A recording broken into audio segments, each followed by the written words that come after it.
250 years ago, this is a time when a new group of leaders must emerge from the United States. Since it is possible that the United States might not even survive this year, its 250th birthday, that new leadership must step forward now in the footsteps of the revolutionary spirit of 250 years past. Independent congressional candidates Jose Vega, Brian McGinnis, and Anthony Aguilar, Congress and Senate, an independent candidate for President Diane Sare, call on the nation, particularly former members of the United States military, to form a nationwide independent candidates for peace through development movement. They are soon to be joined by others. And this is the only efficient way to combine the creative, nonviolent, direct action methods of the American civil rights movement with responsible action to be taken now by those in the Pentagon or retired military services. These patriotic men and women should come forward now, denounce this unjust, potentially civilization-ending criminal war process in Southwest Asia, and demand, with regard to sections of the American military's Christian Zionism motivation of the current Iran war, the enforcement of the separation of church and state, as discussed in the Establishment Clause of the First Amendment of our Constitution, which states, Congress shall make no law respecting an establishment of religion or prohibiting the free exercise thereof, or abridging the freedom of speech or of the press, or the right of the people peaceably to assemble and to petition the government for a redress of grievances. Now, all aspects of that First Amendment are presently going to be utilized by the persons on this platform and utilized vigorously. But of course, people have heard about the kill in the name of Jesus sentiments that have been being foisted upon people in the American military that did not sign up to do that. Tonight commemorates the 250th anniversary of the Siege of Boston, as I previously referenced, and the victory of the American colonists over the British Royal Navy, who were forced to evacuate Boston Harbor under threat of annihilation on St. Patrick's Day, March 17, 1776. Now, some 50 years ago, exactly half a century ago, several people associated with the late economist and statesman Lyndon LaRouche produced, starting in 1976, and subsequent years, a series of books.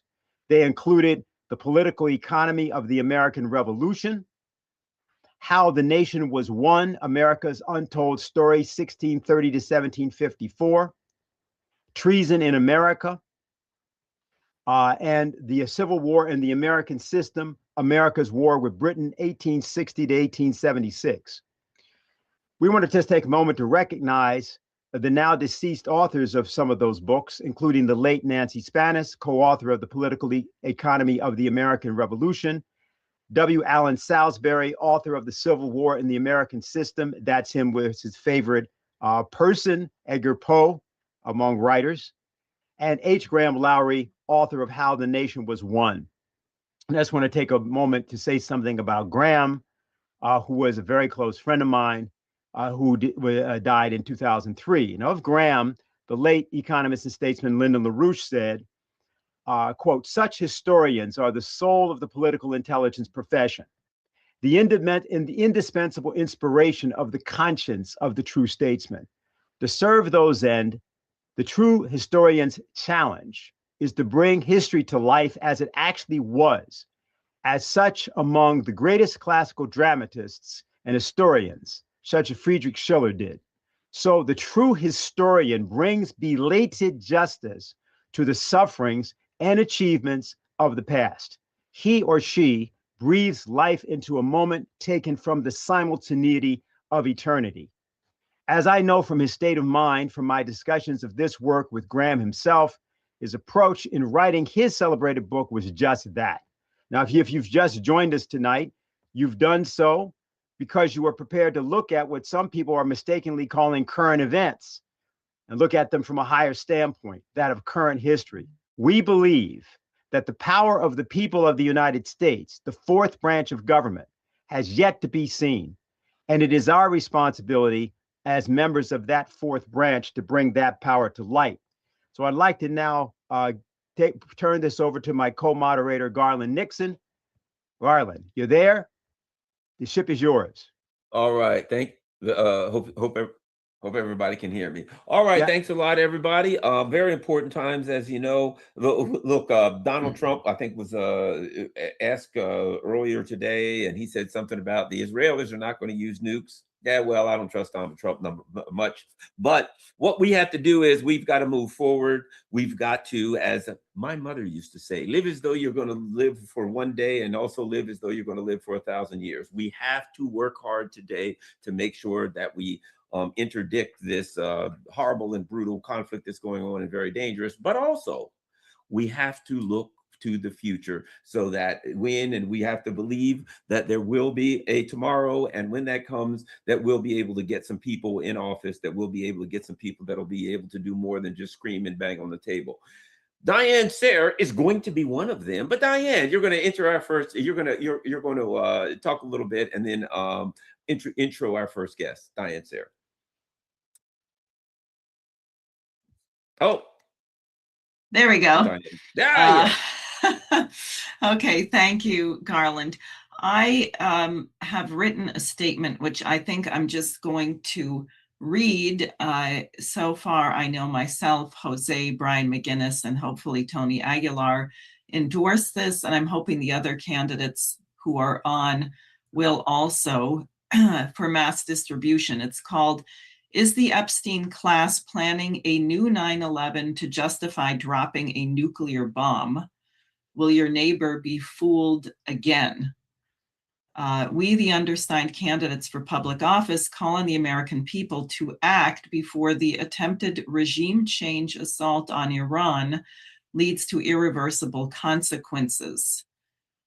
We are entering the third week of the illegal, unprovoked US and Israeli attack on Iran, an attack launched without a declaration of war, without a congressional vote, and without a clearly defined objective. We do not know how many people have been killed or how much damage has been done because the censorship is unprecedented. We do know that it was an American Tomahawk missile that struck a girls' elementary school, killing 168 students and 14 teachers and staff. The US government is admitting that 13 Americans have died so far. Both houses of Congress have failed the American people by refusing to uphold their constitutionally mandated duty under Article 1, Section 8 to determine whether or not to declare war. Every congressman who voted against enforcing the war powers resolution should be thrown out of office. Our warrior ethos promoting Secretary of War, Pete Hegseth, has told us that it is unacceptable for, quote, religious fanatics to have a nuclear bomb, unquote. But the most dangerous religious fanatics who have access to a nuclear bomb at the moment are those in the United States and Israel. The Military Religious Freedom Foundation reported that when the bombing of Iran began, they received over 100 complaints from soldiers within a 48-hour period. One non-commissioned officer wrote that his leader had, quote, urged us to tell our troops that this was all part of God's divine plan and that President Trump had been anointed by Jesus Christ to carry it out, unquote. The NCO pointed out that the grin on his leader's face was particularly inappropriate and disturbing. I'll skip a bit. How many people oppose the war? I do want to say that the Democrats will not do much to stop this because, and as I write, Schumer would prefer to allow the war to continue to ensure a Republican defeat, even at the risk of nuclear war. Iran, rather than being divided and weakened and susceptible to regime change, is becoming more unified as a result of the unprovoked aggression from the United States and Israel. Why a new 9/11 could be in the works. If the price of gasoline continues to rise and more Americans are killed, both of which are likely, the American people will become more and more opposed to this military adventure. Those who fooled the mentally frail President Donald Trump into believing that this would be a quick and easy victory could be preparing a false flag terror attack to be blamed on Iran in order to stampede the American people into supporting the war they now oppose. There is increasing talk in Washington, D.C. about the possibility of using a tactical nuclear bomb, one with a lower yield, which nonetheless would open a Pandora's box of new alarming possibilities for dangerous escalation, including all-out thermonuclear world war. What would be the pretext for using a nuclear bomb? We're particularly alarmed by an op-ed published this week in The Hill by Harlan Ullman of the Atlantic Council, a key architect of the shock and awe doctrine in Iraq. He argues that conventional strategic bombing will not force Iran to surrender, and said, quote, only once in history has strategic bombing forced surrender, unquote, at Hiroshima and Nagasaki. And then I say the Iran war must stop now. We find it tragic that in 2026, when our nation should be celebrating the 250th anniversary of our Declaration of Independence from the British Empire, we are instead threatening to bring on nuclear Armageddon and the end of civilization in the spirit of the very British Empire from which we intended to liberate ourselves. One way of bringing a halt to this war madness would be for criminal investigations to begin of the prominent individuals whose names appear multiple times in the Epstein files, including those who have already resigned from their affiliated institutions in order to avoid further scrutiny. The fact that over a dozen women who were teenage victims of sexual abuse and violence perpetrated by Epstein and his clients, many of whom are profiting from this war, have still not been interviewed by anyone at the Department of Justice for follow-up investigation indicates that the Epstein class is running the US government. We, the people, need to take back our nation. The Iran war must stop now. If our government will not cease this criminal war of aggression, we, the people, must change our government. And to that end, I will say that on Wednesday, I will be joined with two people who actually are on tonight, Tony Aguilar, who is also running for Congress, and Colleen Rowley, who herself is an FBI whistleblower around the case of 9/11, because at this point, it seems to me Congress has failed. They're not going to act. They voted in a majority that they don't even care to uphold their job, which is whether or not to declare war. So they're not going to stop this. That's clear. Trump, as far as I can tell, is delusional. He posts things on Truth Social like, I was surprised that Iran was striking American military bases in the region. Why would that, even if you weren't briefed by your intelligence and military people, which I'm sure he has been, whether he disregards it, would you not expect that if you're launching missiles at a country from a military base, that makes that base a legitimate target of that country? Why would that be surprising? He seems to actually believe what he is saying, and he is surrounded by people like Pete Hegseth, who was a religious fanatic, or I should say cult fanatic. It's not really a religion in the sense of anything moral. And Marco Rubio, who you remember told Tucker Carlson he had no idea that Iran had 90 million people, and he didn't know what kinds of people lived in Iran, and he didn't think that was relevant. Jared Kushner, who was a pompous idiot. I don't believe that this will necessarily stop. I don't think we can trust it, not those of us in the political sphere. It's as if you had a 3-year-old who were going to run across a street. And you could say, well, it's unlucky that an 18-wheeler is going to come and smash this child. That's not the job. The leaders of our nation are required to ensure that the American people and the world is safe. And therefore, what we're going to be doing on Wednesday, besides a mass circulation of this leaflet, which will be available on my website by tomorrow, is a press conference Wednesday at 5 to call for people.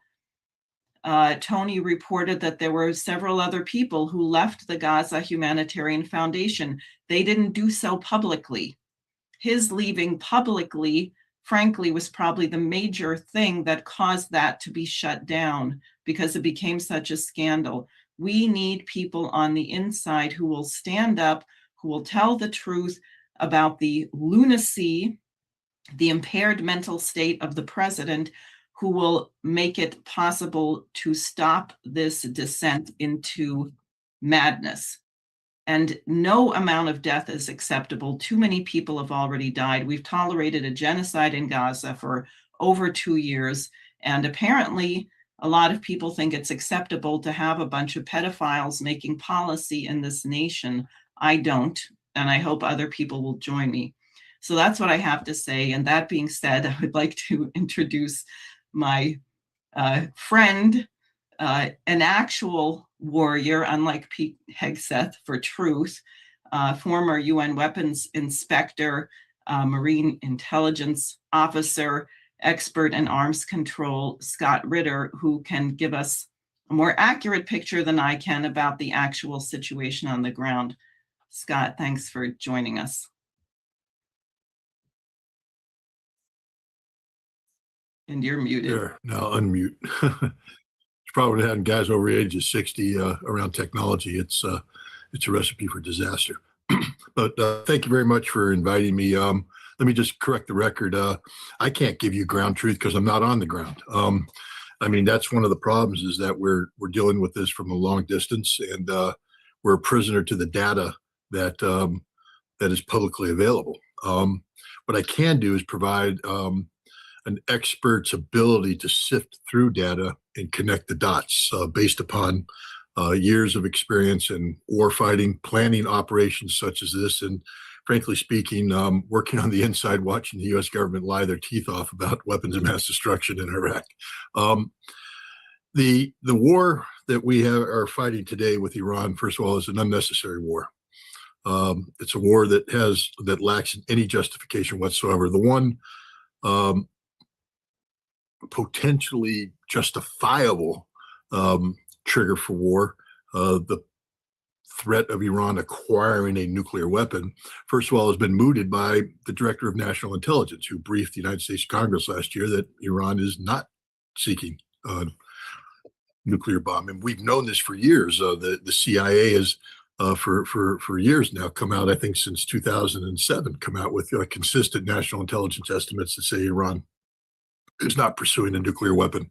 The entire joint comprehensive plan of action that was put into motion by President Barack Obama is premised on the notion that Iran's military dimensions were investigated and found not to be linked to a nuclear weapon. We also know through forensic investigation of documents provided by Israel that the Israelis have forged intelligence that they were using. Since 2004, Israel has been providing a stream of forged intelligence to the international community and to the United States, trying to back up their assertions that Iran was pursuing a nuclear weapon. So we can clearly say that the whole specter of an Iranian nuclear weapon is a fabrication of Israeli intelligence, that the United States intelligence doesn't accept it. But American politicians have proven themselves to be vulnerable to being pressured by Israelis. None more so than President Donald Trump, who, in his first term, was briefed by Benjamin Netanyahu on intelligence that we now know is fabricated, and immediately said that the United States is going to quit the Iran nuclear deal, and that sets us on path towards where we are today. But we also know that this isn't about nuclear weapons, because the Iranians did agree to sit down at the table and engage in negotiations. And according to all the information that's come out, the deal that they struck with Steve Witkoff and Jared Kushner was a comprehensive deal that would have closed forever, no sunset clauses, nothing of that nature, forever. a potential path to a nuclear weapon should Iran have wanted to go that way, which they don't. And I'll say this too. I met with the Iranian president and the foreign minister last September, and I specifically asked questions about their missile program and a nuclear weapon. And the president and the foreign minister were quite clear. Iran has no desire to have a nuclear weapon. They don't need a nuclear weapon. Their ballistic missile program, the conventional military deterrence, is sufficient to achieve whatever outcomes they would need to achieve if attacked. But furthermore, they said, we're religiously prevented. Even if we wanted to pursue it, we couldn't, because the supreme leader of the Islamic Republic, Ali Khamenei, had passed a fatwa in 2003, modified several times since then, that said no nuclear weapons. So, we know that there was no legitimate trigger for this war. Diane, when you talked about justification for this war, yes, we know that there was no congressional action. There was also no action by the Security Council of the United Nations, and we are still bound by the United Nations Charter. We are signatories to that. The Senate has ratified the charter, and we can't go to war without either having been attacked, or declaring the need for preemption, which I can get to in a second, or getting a Chapter 7 resolution to justify the use of military force. There is no Chapter 7 resolution. We didn't even try. And the case for preemption that the Trump administration has made has not been articulated, in accordance with Article 51, where you could make a case for the necessity of preemptive self-defense. But then you'd have to cite the Caroline affair, which is the go-to legal precedent. The threat has to be imminent, and there can be no other ways to deal with the threat. So if we're going to say the threat was imminent, but we're negotiating with the Iranians, we immediately nullify whatever case we're made. The bottom line is there is no legal justification, which means what we are doing in Iran today is an illegal war of aggression. And an illegal war of aggression, of course, is the greatest war crime. That's not Scott Ritter's assessment. That's the assessment of Justice Jackson, who is the lead prosecutor at Nuremberg. The greatest war crime is an illegal war of aggression, or a war of aggression. From this, all other crimes are committed. And so here we have the United States engaged in an illegal war of aggression, and we have committed horrific crimes. We know this. We were complicit in the assassination, the murder of Ali Khamenei. Now we just to talk about nuclear weapons. The man who said Iran cannot have a nuclear weapon, the man who passed a fatwa that said there will be no nuclear weapon, the man who was blocking any potential for Iran to develop a nuclear weapon, was murdered by Israel and the United States on the first day of the conflict. That shows just how crazy this entire thing is. And then secondly, of course, we bombed a school, or should I say we cruise missiled. We hit it with two cruise missiles. This was a byproduct of, again, the callous disregard for international law, for American law, for the law of war by Pete Hegseth, the Secretary of Defense, who has renamed himself the Secretary of War. There are ways to go to war, and what we deal with in terms of targeting, every target has to be reviewed to ensure that it complies with the law of war. I personally did this in Desert Storm, making sure that every target in the target deck I was responsible for, scuds, industrial facilities, etc., was carefully screened to ensure that there was a legitimate military justification and that there was no chance of collateral damage, or that we were making sure we hit the right target. Here we is on day one of a war where every target should have been scrubbed. We hit a school that we knew was a school, because in the U.S. maps of the facility of Manab, the town of Manab, show it as a school. We've known it was a school since it became a school in 2016. We've been monitoring that situation. Look where Manab is located, on the coast of the Strait of Hormuz. We've been monitoring Manab closely for over a decade now. There's nothing that happens in Manab that we don't know about electronically, in terms of human, visually. And so we knew this. The school was on a no-strike list. But that no-strike list was put together by military professionals who were attuned to the law of war.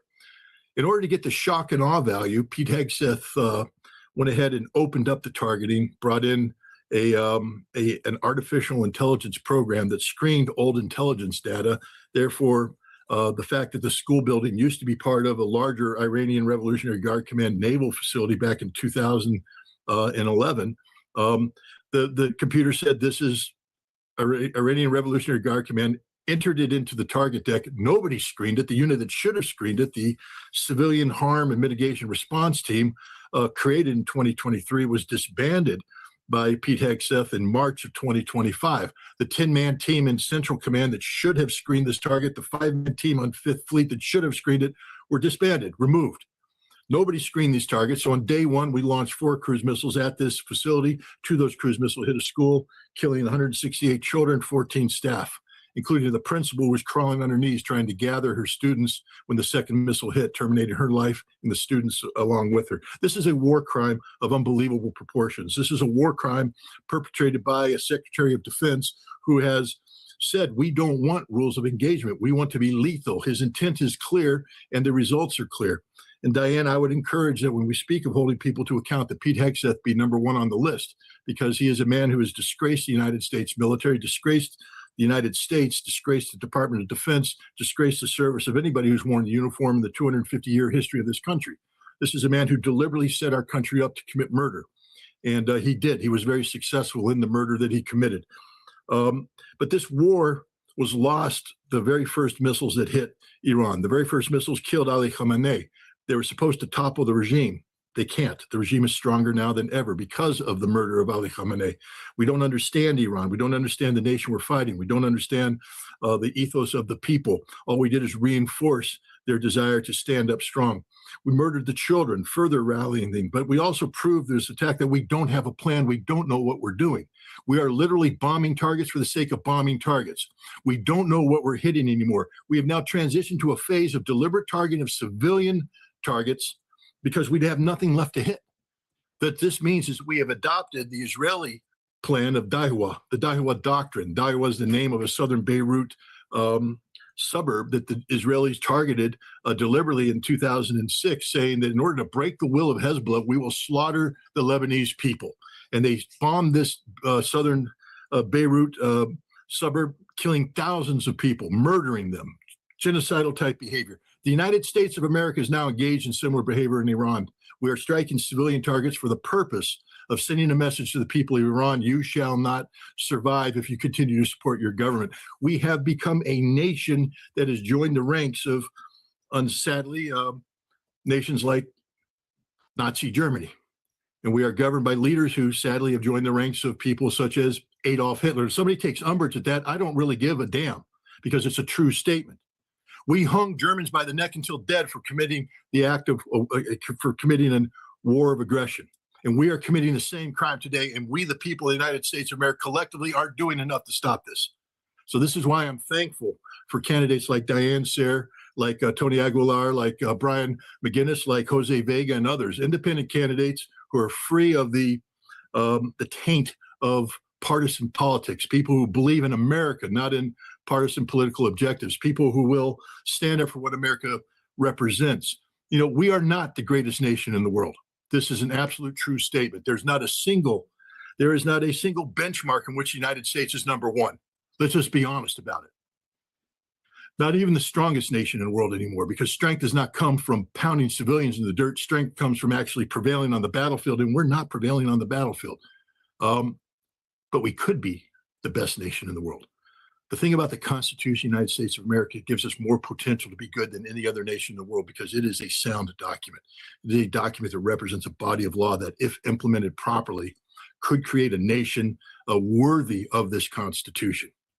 And so that's why I'm here tonight. I can't endorse any candidate, but what I can say is I endorse the notion of candidates who seek to make America great again in the truest sense of the word, not some political throwaway statement, but in terms of great as in terms of adhering to the Constitution, adhering to the values that define who we are and what we are, and making us the nation that our founding fathers envisioned when they created us that 250 years ago. Thanks again for inviting me, and it's a pleasure to be here. Thank you very much for that, Scott. And what we're going to do now is we're going to go back to Bill Ferguson, who began our program. Bill he's in Boston. He represents many things. He represents the International Caucus of Labor Committees, an old organization that Lyndon LaRouche founded. But he's here now to issue a warning in the form of a poem. I think he's going to introduce it. So I'll let him do that part of it. So, Bill. This is Ozymandias by Percy Bysshe Shelley. I met a traveler from an antique land who said, "Two vast and trunkless legs of stone stand in the desert.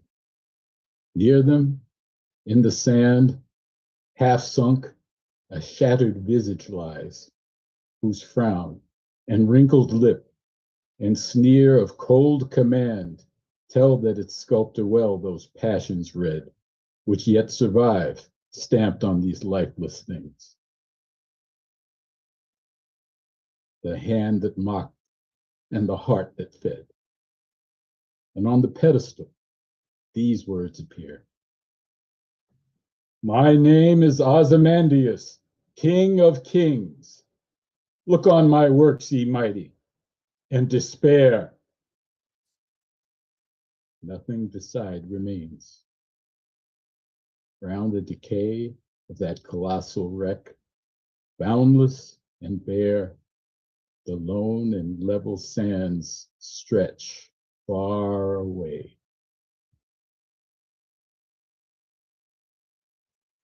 Garland, back to you.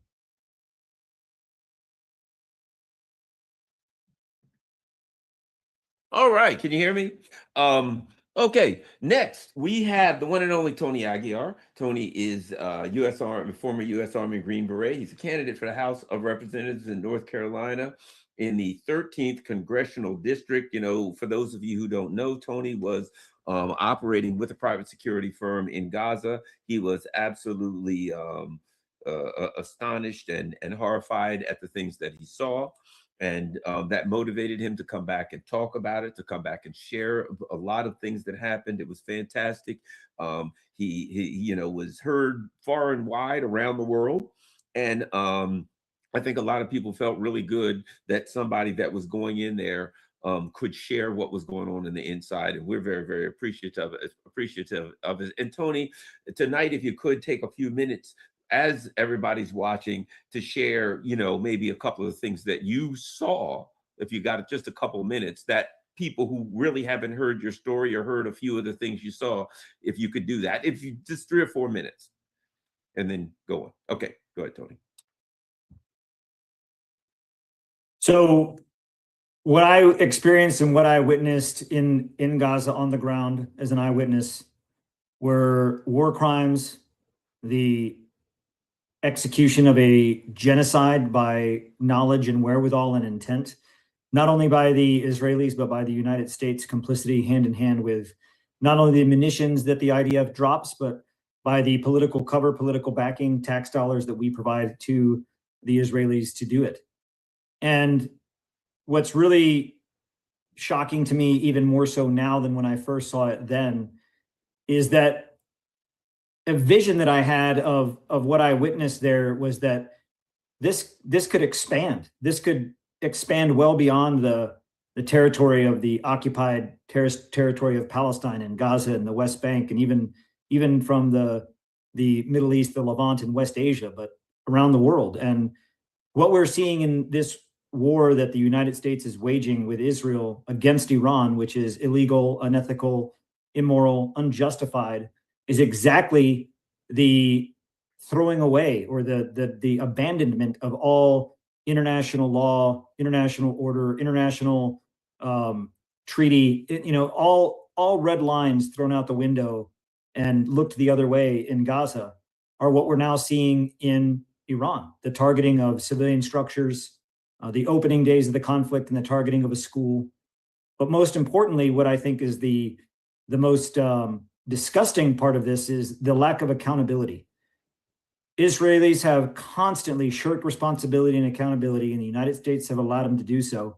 But now in this war, the United States is taking a cue out of that book and shirking responsibility, denying accountability. We saw that this targeting of the girls' school in Manab, as Scott eloquently laid out in great detail as to how that would have happened and why it shouldn't have. There's still been no accountability. So what I witnessed in Gaza, the genocide, the starvation, the forced displacement, all of these clear and undeniable violations of the Geneva Convention and international law are exactly what we are seeing against Iran right now, is an expansion of what we're seeing in the United States on the streets of our country. So what I witnessed and what I foresaw as a microcosm of what can happen to us in the future and what is happening is bearing true. And to me, that is very frightening. And more Americans need to stand up and take action before it is too late, because once it is too late, we will be in the same fate as what the Palestinians face. Maybe in a different land, may look different, but the goal is the same: oppression. And what we're seeing happening right now on our TVs, not only in Gaza, not only in the West Bank, not only in Venezuela, not only in Ecuador, not only in all throughout the Middle East, but especially now in Iran, is exactly that. What more evidence do we need before we stand up, rise up, and do something about it? Thank you, Tony. And I think if people, and there may be some people that have questions or want to know more about your struggle, and also if you would just say a moment about your candidacy itself in North Carolina. So I'm running for United States Congress, District 13 here in North Carolina. I'm running on a platform of people first. Not only do I vow to take no money from AIPAC, I take no money from any political action committee, no lobbyists, no super PACs, small PACs, local PACs, no interest groups, big or small. I'm taking money funding from no one other than grassroots, raising the money from the people so that I can continue to represent the people. And that's why I want to go to Congress. I have no desires or goals to be a quote unquote career politician. I have no desires to be a lifelong member of Congress. I want to break the paradigm of the two-party system, show America that we have a choice. Choice is not the dilemma of the two-party system. Choice is having choices. And I want to show America that we do have choices, break the paradigm, show that congressmen can serve for the people, and light the torch for the future generation to come behind me. So I'm putting it all on the line to run in this congressional race because it was an organic path from my speaking out against what I saw against Palestinians in Gaza to the point now where I have to ask myself, well, what are you going to do about it, Tony? What are you going to do other than just talk or share your opinion? What are you going to do about it? So I'm running for Congress because that's my way of doing something about it. We all have a different role. We all have different ways that we do something. This is my way of doing something about it, is to step up, run for Congress so that I can represent the American people in Congress without being corrupt, without being bought off, and without being compromised, not only by a foreign government, but by any other interest but the American people. And that is the fourth branch of government, ladies and gentlemen. That is the idea. Just as Tony had no ambitions to be a whistleblower, because they had no ambitions to be part of a participant group in genocide, but found that he had no choice but to speak out. The fourth branch of government has no choice but to act, and that is you and me. Thank you very much, Tony. We're going to go right now to a man by the name of Jonathan Crook. He's an American storyteller, which we met, I think, 3 years ago down in Brooklyn. And he's going to give us some reflections on Evacuation Day, St. Patrick's Day, 1776, and reflections on our country today. Jonathan? Thank you. I have a tale to tell to inspire us these days, a tale from 250 years ago, when March winds whipped across the harbor in Boston after a noble train hauled by a former bookseller and many others. And by others, I don't just mean soldiers. I mean Henry Knox hauled close to 60 cannon from Fort Ticonderoga in upstate New York across the mud and muck and rivers of New York State and New England. And when they were perched upon the heights of Dorchester, the agent of the tyrant in England who ruled oppressively in America, General Howe, looked upon these cannon and thought, these Yankee doodles, they have it in for us. Why, we'd best regroup. We don't want to face the cannon and suffer all the losses we did at Bunker Hill. And thus, by the sheer presence of those cannon at Dorchester Heights, hauled by Henry Knox and many others, they frightened off those redcoats. Now, George Washington was in command up in Boston. He pulled together forces from New England in their fancy uniforms, along with those from Virginia, Maryland, and Pennsylvania, and then rallied them. He didn't pursue the British to their hiding place in Nova Scotia. Instead, he gathered to get his men, crying, "We must break camp and go to a place where the war will occur again." And thus, the men marched some 200 miles down to New York City. And there they gathered. Washington looked around and realized that if the redcoats were to come to the city, he would have a difficult time deciding where to place his various troops. But he managed to do so, even though there were many arguing about what could be done, especially against an army far better equipped, with more men, with training, against the ragtag militia, the farmers, the wheelwrights, the lawyers, the apothecaries and blacksmiths, the adventurers, the women, even the children, the formerly enslaved, the native folk, all had gathered for this cause, to overthrow a form of tyranny, to set up what many scoffed at and called mob rule, democracy. Once they had gathered, it wasn't long before the king sent his force. It was much like the huge force that Donald Trump just sent to take on the far weaker country of Iran. But now Washington, worried, what was he to do? Fight on for another day.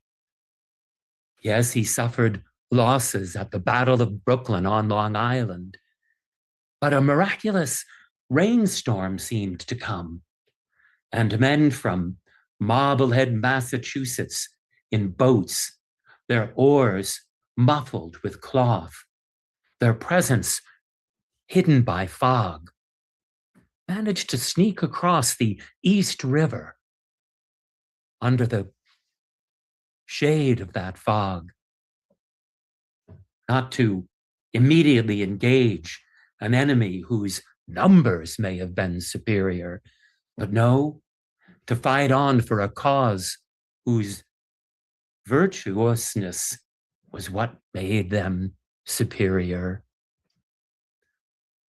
No doubt when Washington was in the midst of that retreat, he worried all the more. How could he keep his men to fight another day? Many were not enrolling. Many were afraid of those allied with the king. Hessian soldiers, for example, who sometimes when those militia, those farmers turned fighters would put up their arms to surrender, they would be met with a bayonet. Now, they didn't want, at least some of them didn't want any more of that fight. And so some of them fled. But many decided, along with Washington, to hold on. And even though they rather were defeated at the Battle of Long Island and forced to flee from Manhattan Island, why, sometimes the fleeing was so disjointed that Washington, in his rage, rode out into the middle of this men and began to try to physically turned them around until at last he had to be grabbed by his own guard and led away from the oncoming redcoats. Yes, and those harsh times in New York, those trying times, Washington lost all of his battles and fled. So they said he fled. But nay, it was more than even just a retreat. It was a reconvening. It was a hanging on, a clinging to the cause. Washington continued to regroup until at long and at last he had victory months after he had evacuated Boston in December in Trenton, New Jersey. But that carrying on, that reconfiguring, that always finding a way to continue the fight, let it inspire us today. Why, we may look at the times and every day we're struck with a new blow against democracy. And at times it makes us want to retreat, hide into our little sanctuaries in our little lives. But let's try to borrow a page here from George Washington and the Continental Army, and the men, the women, even the children, all who gathered together and fight on another day in any way we can. And that way we can, like Washington did when he evacuated Boston in March of 1776, we can evacuate the tyrant now in Washington, D.C. And there's a story to inspire. I thank you all for listening. Thank you very much, Jonathan.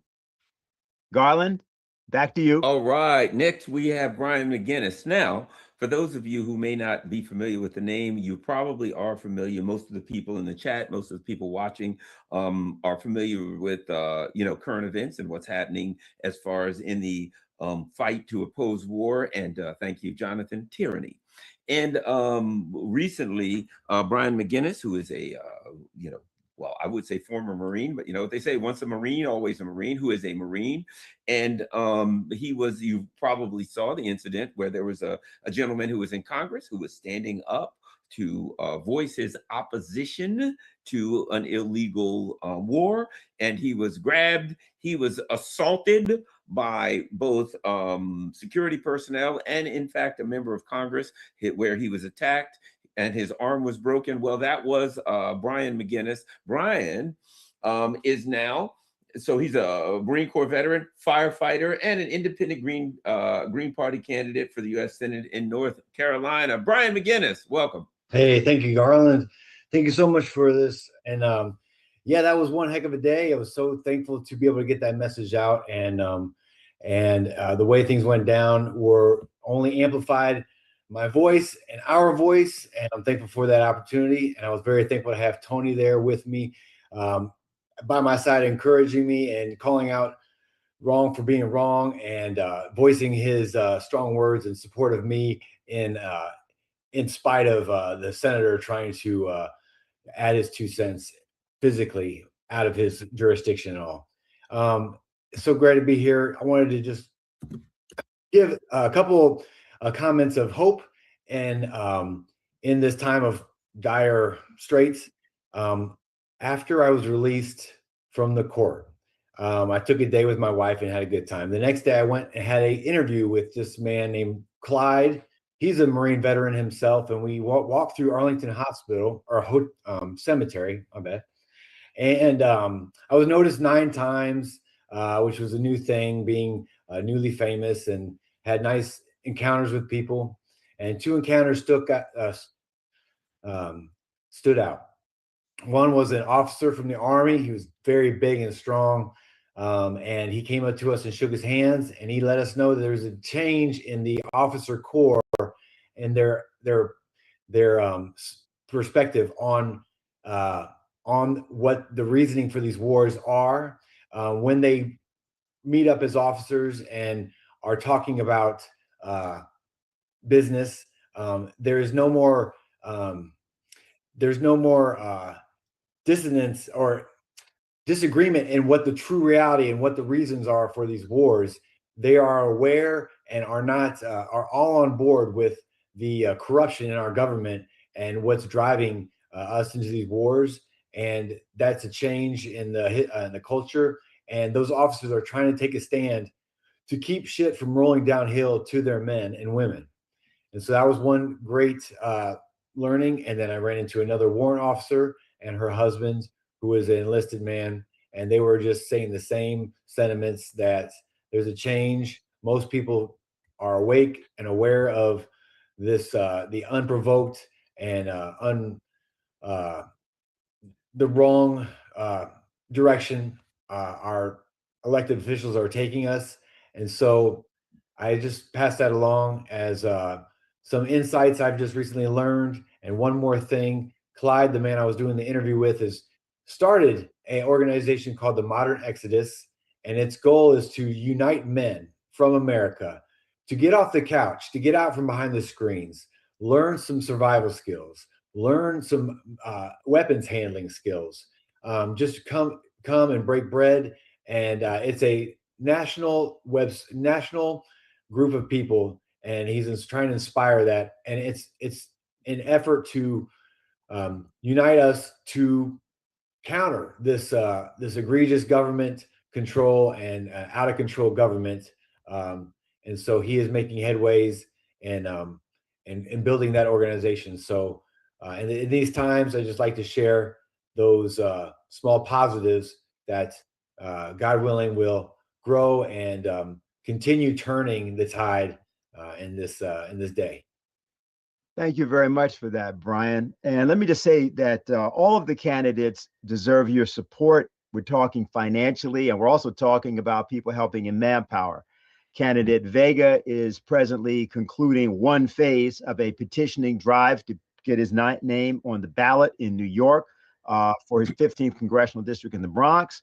And Tony is involved in the race right now, as well as Brian. So financial contributions, I guess we can put into the chat or whatever, all of the relevant information for that, but they'll all appreciate that. Make sure that we just acknowledge that. And we will also be acknowledging a few other candidates that I understand have joined and are watching us. We're going to go now to Paul Gallagher, Economics Desk of Executive Intelligence Review. Well, that's one way you could describe Paul. Paul was also a political prisoner together with Lyndon LaRouche and others back in the 1980s and 90s. Paul and Anita both, his wife. And Paul is a poet. And Paul is going to give us some reflections on St. Patrick's Day in his own way. Paul. I think you're muted.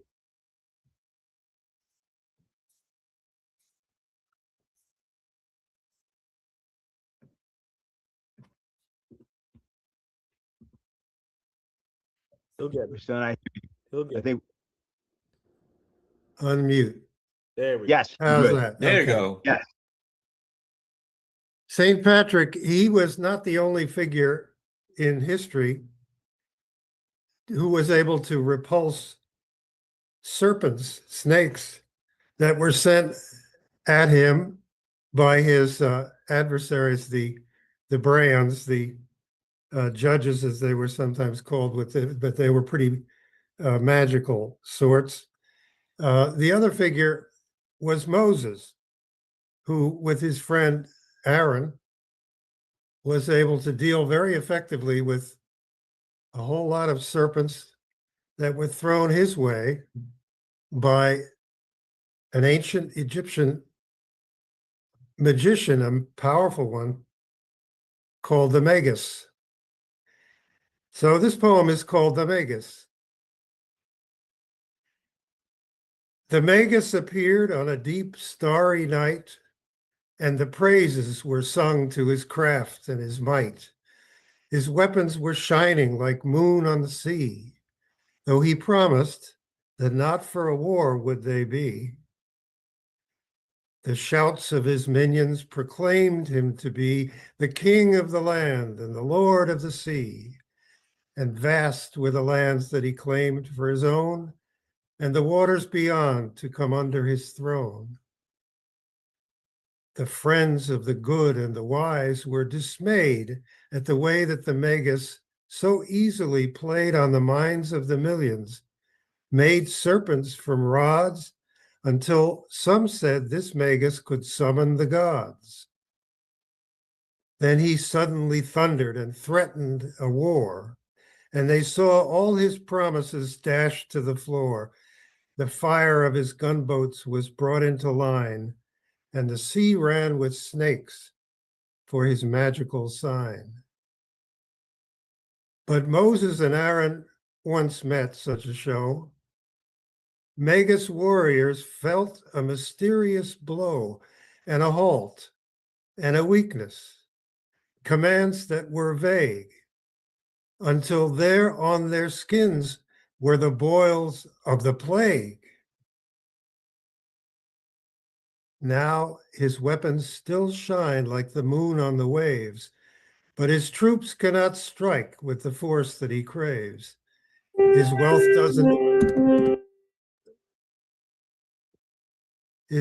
doesn't awe as he thought that it should.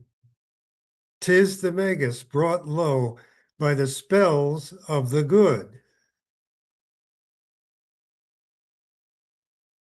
And I see that somebody there was trying to give me the get off the stage No, no. sound, whatever that sound was. No, you're good. Go ahead. Okay, I'll continue.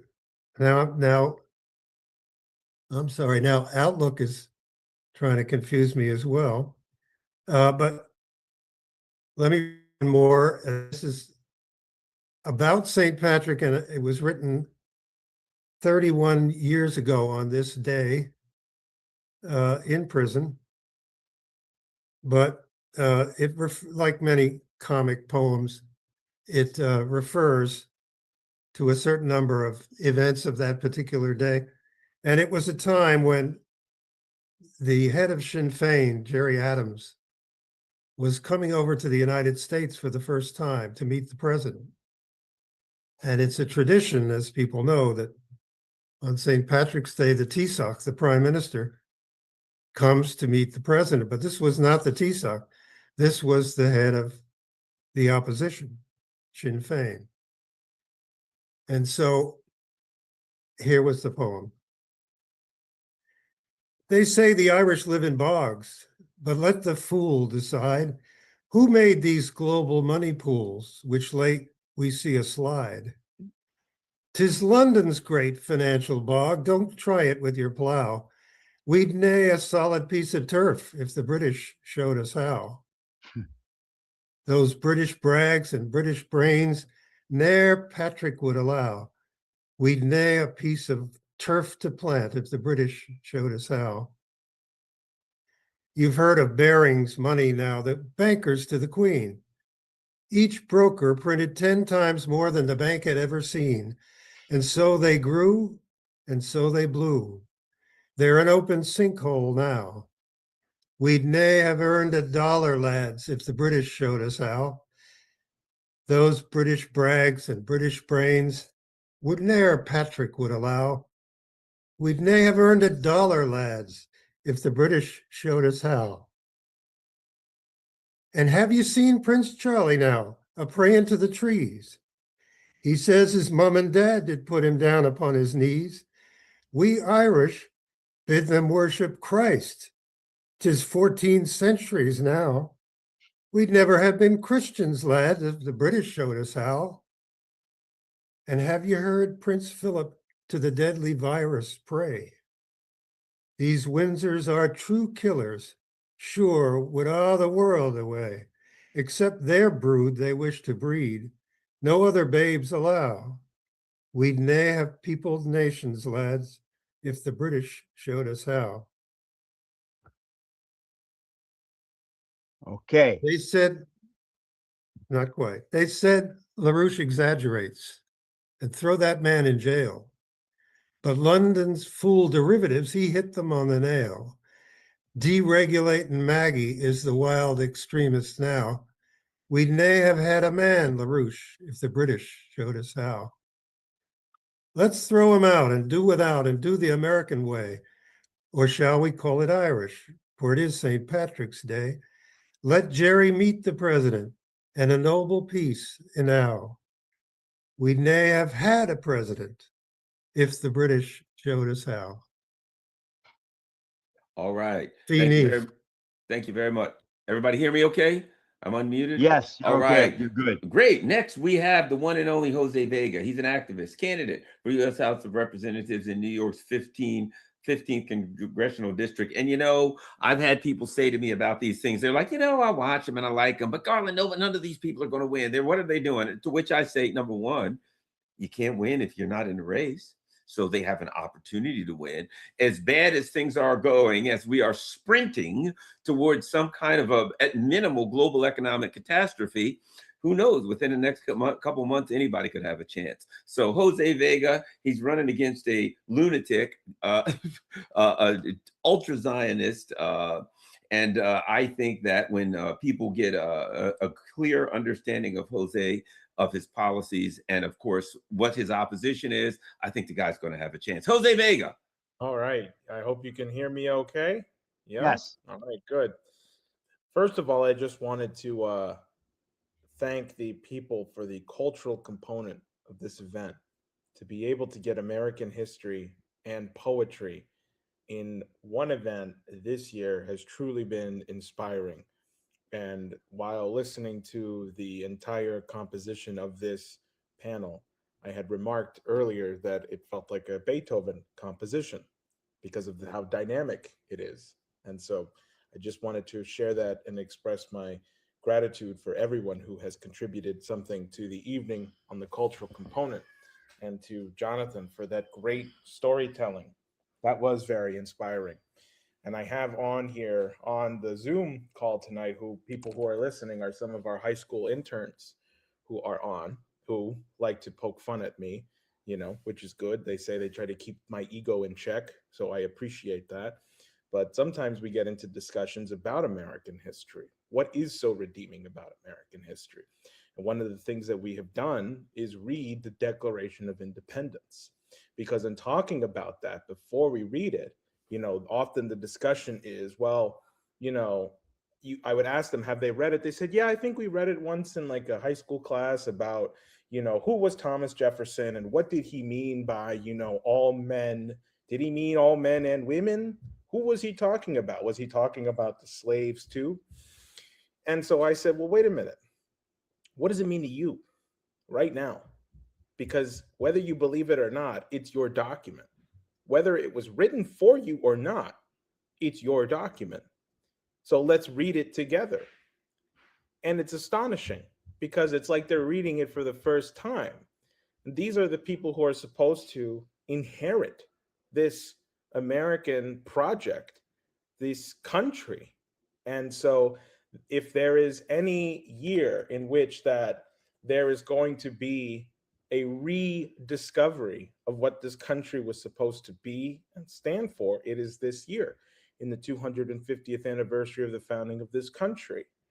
And I often hear, well, empires die every 250 years. Okay, yeah, sure, you know, but this isn't an empire. The United States of America is not an empire. I will die on that hill. It is acting like one right now because it has been subverted by the same forces that tried to stop the revolution 250 years ago. But it is something that exists in the minds of all of us on this call and who are watching on Garland's YouTube channel or on my X account or wherever people are watching right now. That is where America lives, in your mind. Because the America that I know believed in the promotion of the general welfare as written by Gouverneur Morris, one of the founding fathers of this country, who is from the Bronx, who is buried down at St. Mary's Church in the South Bronx, in the poorest congressional district in the country. the man who wrote the words to the preamble, the words that every single person quotes, and they don't even know who wrote it. You know, the "we the people of the United States in order to form a more perfect union." That was Gouverneur Morris who wrote those words. And people don't know that he's from the Bronx. But we have a project so that makes sure that everybody in the country knows who Gouverneur Morris is as part of our 250th anniversary. And in that lens is what our campaign is truly about. I was asked, why is it the case that you're running against Richie Torres if you keep talking about other people like Hakeem Jeffries and Nancy Pelosi and, you know, the worst elements of the Republican Party? You know, and I said, because this whole two-party system has to go. And it's not just about one individual here or there.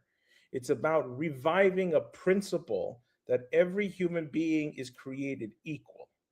And if you truly believe that, then you cannot tolerate the conditions that exist in every part of this country. And like the solution, like the real American vision, the real American image of what this country was exists in your mind, so does the problem. And the problem is that people need to get active.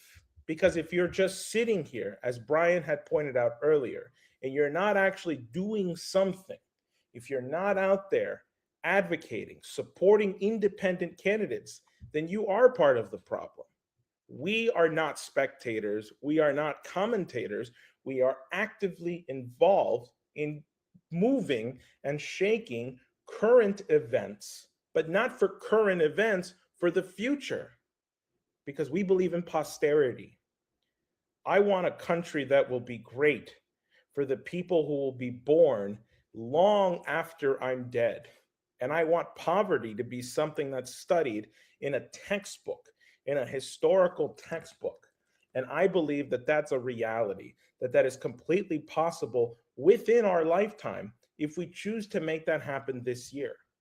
And I'm proud to say, as part of my campaign, our volunteers have knocked on over 17,000 doors in just the last 2.5 weeks, bringing them petitions saying that we want Jose Vega to be on the ballot because we believe that your child should have the same future, the same ability to develop their creative reason and potential as any other child, regardless of the parent's income level.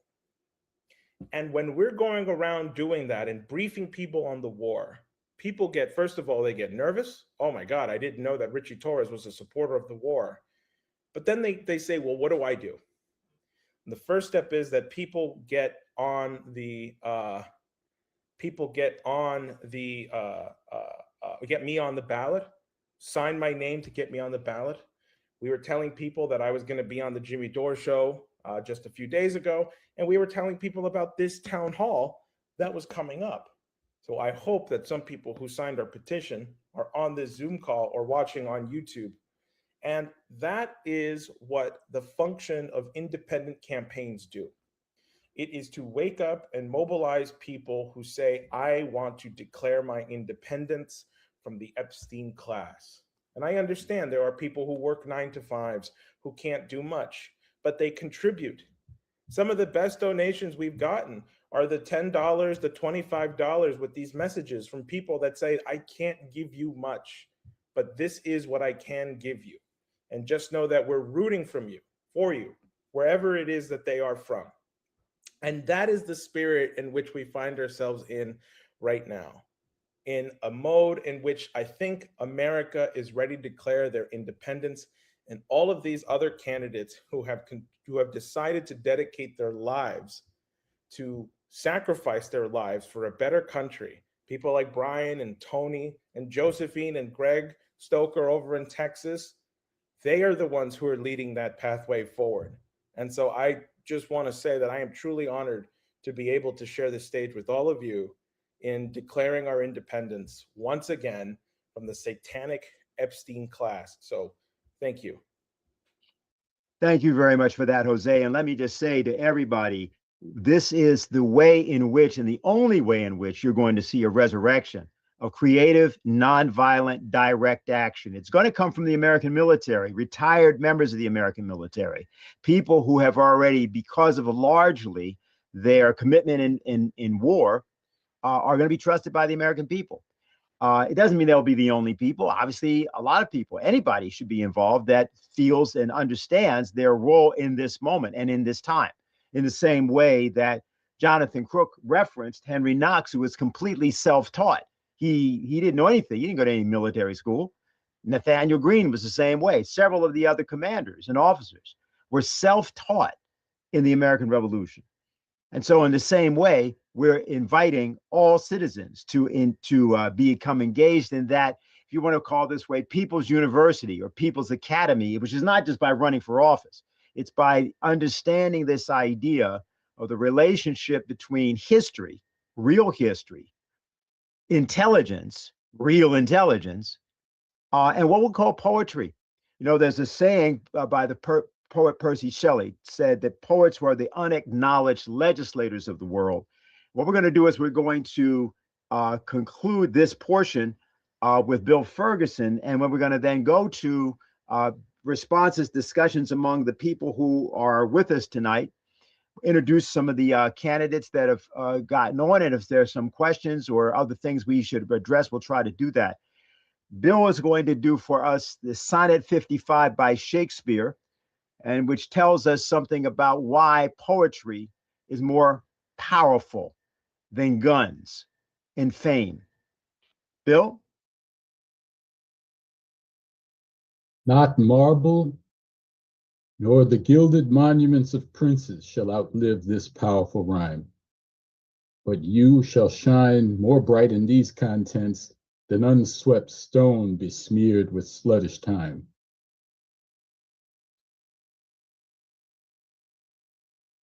When wasteful war shall statues overturn, and broils root out the work of masonry, nor Mars his sword, nor war's quick fire shall burn the living record of your memory. Against death and all oblivious enmity shall you pace forth. Your praise shall still find room, even in the eyes of all posterity that wear this world out to the ending doom. So, till the judgment that yourself arise, you live in this and dwell in lovers' eyes. I'd like to say something. Please, go ahead. Continue. We've gone from a country where the population was steeped in Shakespeare, that was led by probably one of the greatest military leaders in U.S. history, Abraham Lincoln, who was a student of Shakespeare and insisted that his cabinet read Shakespeare. Also, the nation of the Bostonian Edgar Poe, and military veteran, West Point cadet, and a inveterate opponent of the British Empire. And this is the kind of thinking, the kind of culture that we have to revive if we're going to make our way back to the nation that can be proud of Evacuation Day. I should mention I'm about a 15-minute walk away from Dorchester Heights. So this is hitting me kind of personally. And I also, if I have a chance later, to say something about the role of Schiller in this project. Friedrich Schiller, the poet of freedom. But I'll stop here for now.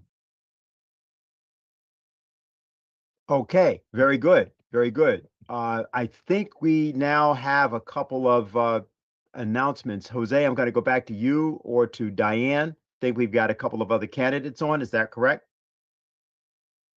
Yeah, should I? There's actually at least 4 that I know of, and I'd like them to come in here as panelists. Anastasia will send you the link. You can say hello, say who you are, where you are, what you're running for, just so people know, and be brief. And then I think we may take questions, or Jose may have more. And that's Andrew Libertier and Jeff Young, who are both running for state legislature in their states. Rob Roskowski and Frankie Lozada, if you're there, and you can, as a panelist, unmute your video and show your face so people know. And people are from New York, Georgia, Maine, and Kentucky. So we've got North Carolina. Go ahead. I see Jeff is right there. Jeff, say hello, please.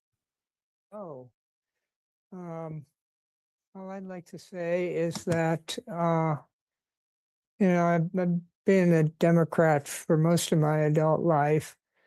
I started running for U.S. House of Representatives in 2014 in Kentucky, from my part of Kentucky.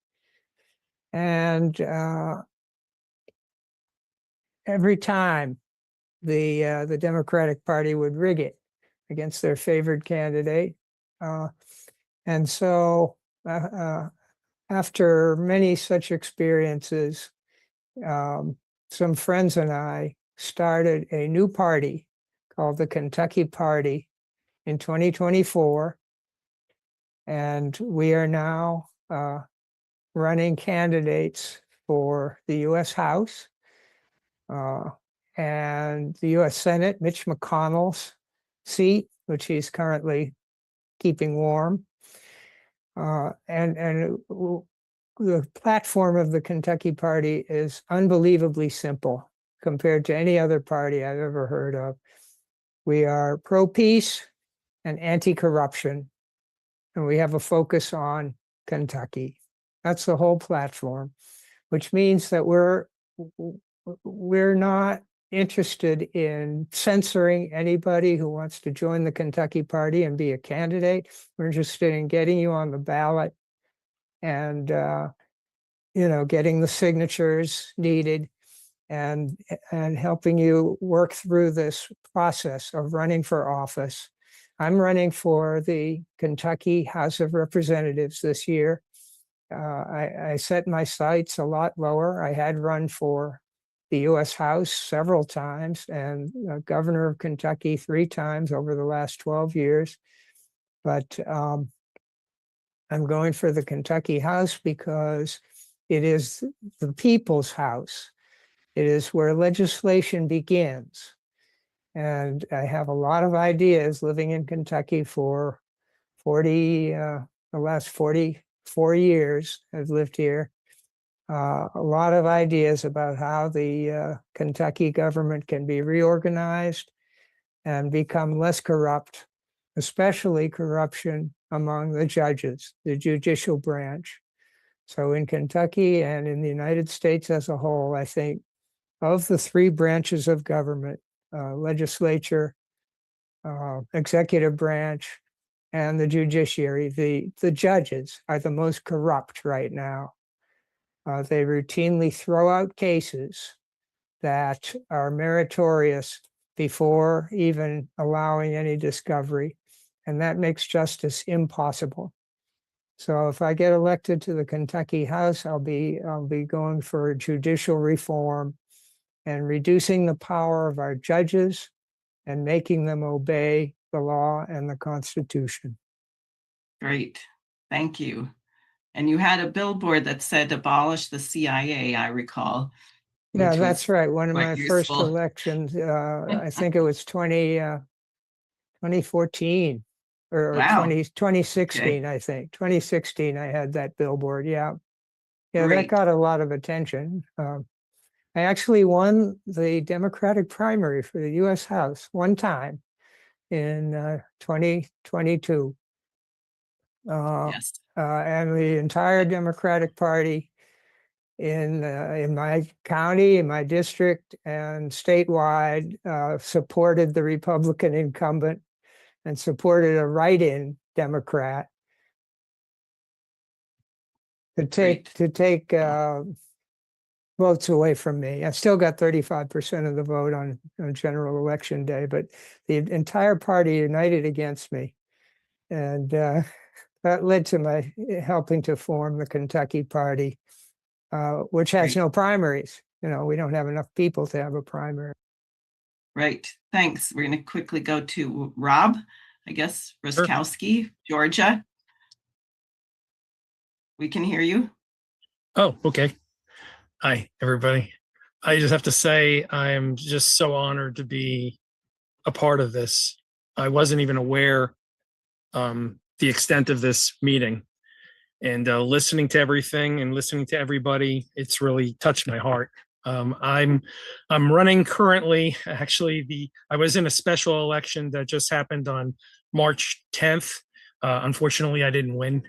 There's a runoff going on right now in Georgia's 14th congressional district. That's the former seat of Marjorie Taylor Greene. That's going to be determined on April 7th. Georgia is a very, very difficult place to run, probably the most difficult with ballot access in the entire country. And unfortunately, when I went to register, I was under the assumption that there wasn't going to be a fee and that I would just have to get signatures. And there ended up being a $5,220 fee I wasn't prepared to pay. So I'm going to be a write-in candidate for this year for November. And I'm strategizing, and I have done my homework. There has never been a write-in candidate to win in Georgia. There actually has never been anyone to get signatures to get on the ballot that has won. And the research I've done, only 5 people total, 5 independents, and the last one was back in like 1963, when the law was changed in 1943, and nobody, only 5 people have ever made it onto the ballot in Georgia with getting signatures, because it's so high and the money is so high. But my website is rushcongress.com. I've joined an organization called the Independent Candidate Network at independentcandidatenetwork.com that is trying to organize a way to fundraise for independents across the entire country. It is only focusing in on Congress right now, the House of Representatives, to change the House. But I am totally on board with the message with this group, and will spread it as far and wide as I possibly can. I know my particular situation. I'm going to work as hard as I can to get into Congress. But at the same token, I'm going to spread the message so that I can get as many other independent candidates into Congress as well. But we really, truly need everyone's support out there. We can't win if people think that we're not winnable. We can win. That's the biggest hurdle, is that people just don't think, they want to vote for the lesser of two evils, and we keep getting evil, and that has to stop. So thank you very much for the opportunity to be on this program. Thanks for joining. I guess Andrew Laverdia wasn't able to get on here, but Frank Lozada is there. Hi, Frank. And then we'll quick go to Q&A or more. I see Scott is still with us and awake. Oh, so good. Scott is still there. I have a question for him. So good. Okay, Frank, you go ahead. Thanks, Diane. I'm Frankie Lozada. I'm running in New York. Can you guys hear me, by the way? Because I'm trying my microphone. Perfect. I'm running in New York's 4th congressional district against Laura Gillen, who has been published multiple times now as the most vulnerable seat in Congress in the entire country. She's one of the 7 Democrats that voted for the Big Beautiful Bill to funding of ICE. She's pro-war. She's also received $1 million in AIPAC money. So I am refusing, obviously. I am the pro-peace candidate, and that's why it's very refreshing to be in a group with everyone who has those same values, that wants the better for the general good. It's pretty much the race here. We're in the petitioning season. Community support has been very in favor of new faces in that seat. And even the local parties, despite the county endorsing her, have been very hesitant on making their own personal official endorsement. So it's a very winnable seat. I, like myself, are going to get challenged on every signature, I'm sure, just like Jose Vega is going to be, because Jose's out there making noise. So good job, Jose. I'm really hoping he takes that down and makes a dent into Richie Torres's pride, just for all that he's done. And yeah, I mean, keep up the good work, everyone. It's a grind out there. And just remember, I know it's going to be very exhausting. It's just the beginning portions of campaigning, but try to stick with it on even some of the darkest days. Remember why you're out there, who you're representing, and sometimes when you need to just chat up with some of your constituents. You know, they're there to support you. Great. Thank you. Okay. Dennis, I think it's back to you. Okay, great. So yeah, so here's my question. It's a question for both Scott and if Tony Aguilar is also there as well. Differently, I think we know from Brian McGinnis how he thinks about things. But Scott, you have been the subject of all sorts of attempts to break you and stop you. You played a very notable role with respect to Diane Sare in particular back in 2022 when there was a kill list that you made sure was identified as a kill list, which was being circulated by some people out of Ukraine, who've also recently even threatened Orban of Hungary. And at the same time, you've also often proposed various actions, including demonstrations, especially when people don't try to exclude you from participating in them. And I also referenced Tony here because you guys are guys who really were in the system, deep in the system. And like a few people back in the 70s, a few, one notably a guy named Donald Duncan, who back in 1965, he was a Green Beret. He had served in Vietnam and famously came home and he appeared on the cover of a magazine called Ramparts at the time. And all it said was, "I quit."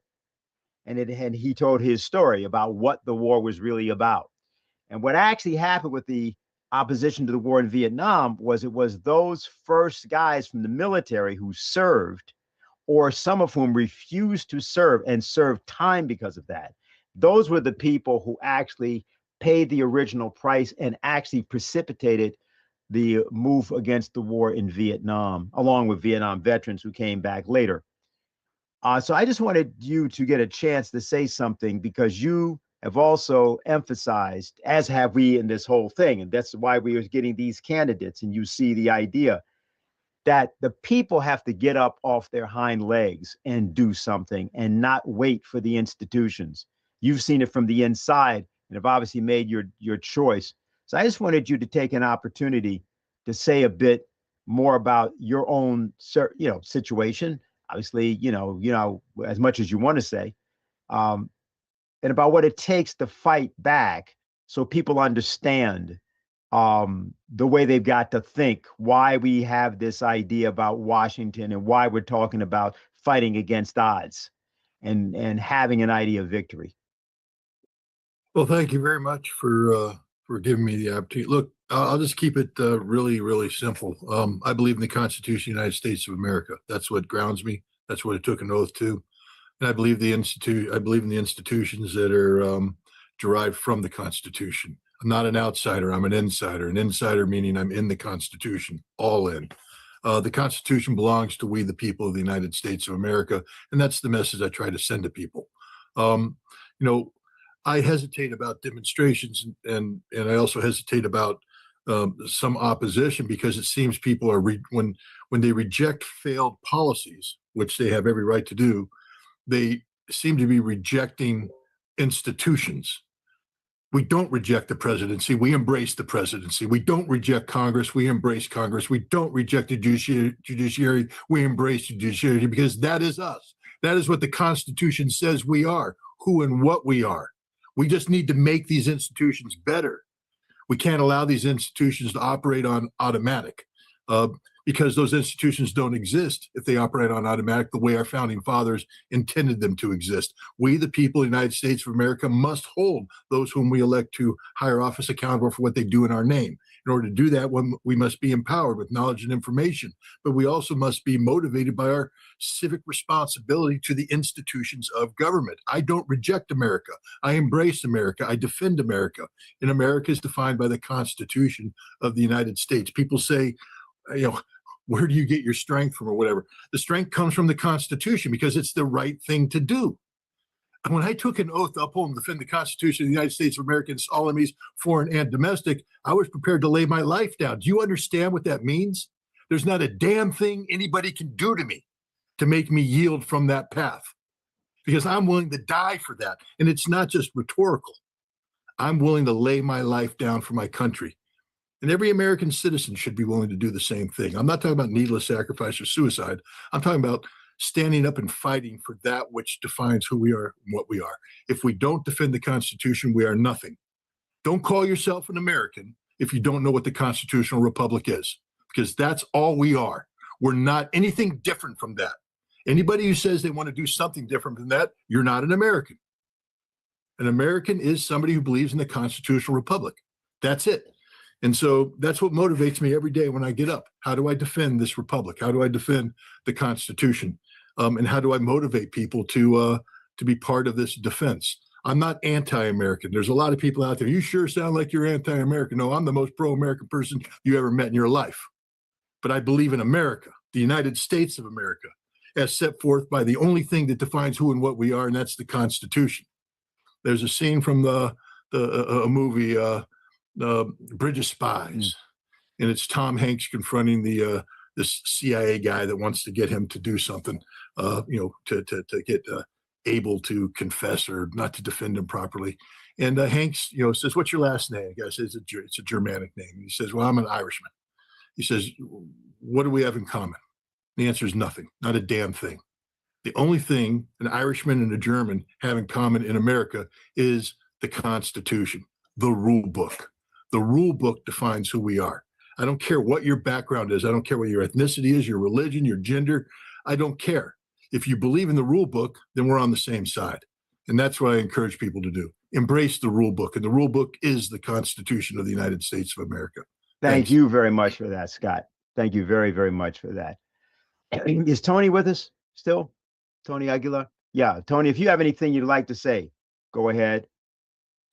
Well, I share the same thoughts and feelings and beliefs that Scott does, that in standing up for what's right, though it may not always be popular, to risk and put your life on the line for our country, meaning its Constitution and what we stand for, not what's popular or what gains people's attention, but what's right is what we should all stand for and defend. And, when I was arrested in Congress on the 3rd of September, I stood up and I held up a copy of the Constitution of the United States. And I held it up and I said, "You have an oath to this Constitution and you are not living by it." And simply that's what I'm demanding from our Congress, from our administration, is to abide by the Constitution to which we all took an oath. The oath that Scott mentioned, every officer that serves in the government, whether you're Department of State, Department of Defense, a military officer in uniform, or an officer in the cabinet, you swear an oath to uphold and defend the Constitution against all enemies, foreign and domestic. Our founders wrote that, domestic, in that oath, because it is recognized that at times you must defend from within of what the threat may be. And I think now more than ever, if you look at the comments of our Secretary of Defense, the comments of our president, who call war fun, who call killing fun, who say that use of our military is at their disposal, hold no quarter, committing war crimes, holding us all liable for that, is not what our country and our Constitution stands for. And I share the same sentiment and feeling again with Scott that I am not anti-American. I am pro-American. And being pro-American means I stand by the values of our Constitution. And in looking at what we face right now, this is the time, I cannot recall who wrote it, but now is not the time for sunshine patriots who want to come out of the woodwork when things are great.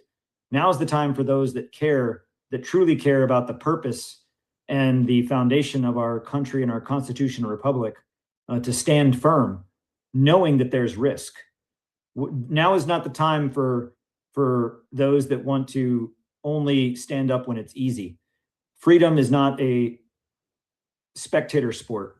And now we must all stand up and do something. It's time to stand and deliver, so to speak. So, again, that's why I'm running for Congress, because I feel that I have to do my part. I have to stand and do something, not just admire the problem. Thank you. Thank you very much for that. I think what we can do now is this. Garland, you're still with us there, right? Yeah, he's there. Yes, I am. Okay, fine, because you actually haven't had any chance to make a few comments. I think we'll take something from you, and then I think we are going to move to a conclusion. So why don't you go, Garland? Oh, thank you very much. Well, I think what we're doing is very, very important here. I think it's important because people are without, there are a lot of people that are without hope right now. And I understand why, because there were a lot of people that voted for Trump and some that didn't vote for Trump who thought, well, I've heard his speeches and he said, I'm going to get rid of the neocons, vote for me. And I specifically won't start a war with Iran, et cetera. And after having gone through, president after president, hope and change, I'm with her, build back better. There's always a new poll-tested slogan. I think a lot of people have thrown in the towel and given up. And, people talk about the end of the U.S. project, empire, or whatever. Well, it isn't necessarily the end. I think there are people in here that look at it as a beginning. Things have kind of like this. If you've ever had a friend or a family member who has a problem with substances, you can see them spinning out of control. And they're going to hit rock bottom. And there's nothing you can do to tell them, no, don't invade this country, don't attack this country, don't, ship bombs over here. They're never going to listen. And you see them spinning out of control. But oftentimes, sadly enough, they can't get an opportunity to come back up until they hit rock bottom. And I feel like right now, based on what's happening, we've hit rock bottom politically. We've hit rock bottom militarily. We've hit rock bottom in so many ways. Morally, with a genocide, we've hit rock bottom as a nation. And we can look at that as a horrible thing, or we can look at that as an opportunity for, when people hit rock bottom, they can no longer deny the problem. And I think there's a lot of people out here who are feeling horrible. They can't deny the problem anymore. And they feel disheartened and hopeless. And that there are people in this room who are saying, don't feel hopeless. If you listen to what some of the candidates or what candidates are saying, and you listen to the people here who are doing poetry and things like that, I think you hear hope. I think you hear a positivity. And I think you hear, what, let's get up off the mat. Let's not lay here. Let's not say, well, that's it. Economy's destroyed, everything's destroyed. Let's say, let's get up off the mat. Let's do things right. Let's put a new generation. And I don't mean a new generation from the perspective of age. I mean a new generation from the perspective of how we view the world and what the United States should be. Let's get a new generation of people in power so we can take this thing in the direction it is supposed to be. And so we can say, the alcoholic has hit rock bottom, or the waraholic has hit rock bottom. And now it's time for us to get a new group of people in here and get moving in the right direction. And I think a positive attitude is the right way, thing for us to have, and have some unity and give a vision to people out here rather than a hopeless feeling. I think present a vision how things could be, and then people start getting behind that vision, and we can make a change. Thanks a lot for that, Garland. Let me just ask, I didn't ask Jose if he had anything finally, or Diane, if you had anything finally. So Jose, let me go to you first. Yeah, first of all, I just want to, thank a few contributions came into my campaign site while this was going on. I want to thank you all for donating. And I just want to reemphasize the need to support independent candidates like Tony, like Brian, like myself, and of course, like Diane and Jeff Young, and any other independent candidates right now. We need your support more than ever. And I'm a strong believer in the old adage that I think Dr. King had referenced. Said, look, if you can't run, walk, and if you can't walk, then crawl. But whatever you got to do, you got to keep moving. And for some of you, I understand that means you can't door knock. That means you can't come out here on the streets. Well, your financial contributions are just as important, because it allows us to stay out in the streets and continue to be your voice for declaring independence. So, and on top of that, I just want to give another heartfelt thanks to everybody on here for their contributions, the cultural contributions, for what Brian, Tony, Scott, and Diane, and what everyone else had to bring to the table. I want to thank each and every one of you, and for the people on the call who were making up part of my volunteer base, who helped us knock on over 17,000 doors, which we're not done, but you know, I want to thank you all for making that a reality. And that's it for me. Okay, very good. Diane. Yeah, I want to thank everyone for being here, Scott in particular, and wish Scott safe travels on a particular peace mission that he is embarking on. Please remember Wednesday at 5 p.m., myself, Tony Aguilar, and Colleen Rowley on this question of popping someone else loose who can tell the truth, who can break the situation open. That's Wednesday, 5 p.m. If you sign up at sareforpresident.com, you will be sent an email about that. Also, sign up on my website or Jose's website. The leaflet that I read at the beginning, which has been endorsed by almost all the candidates here, is for mass distribution. We have to preempt anyone from even thinking of staging a false flag.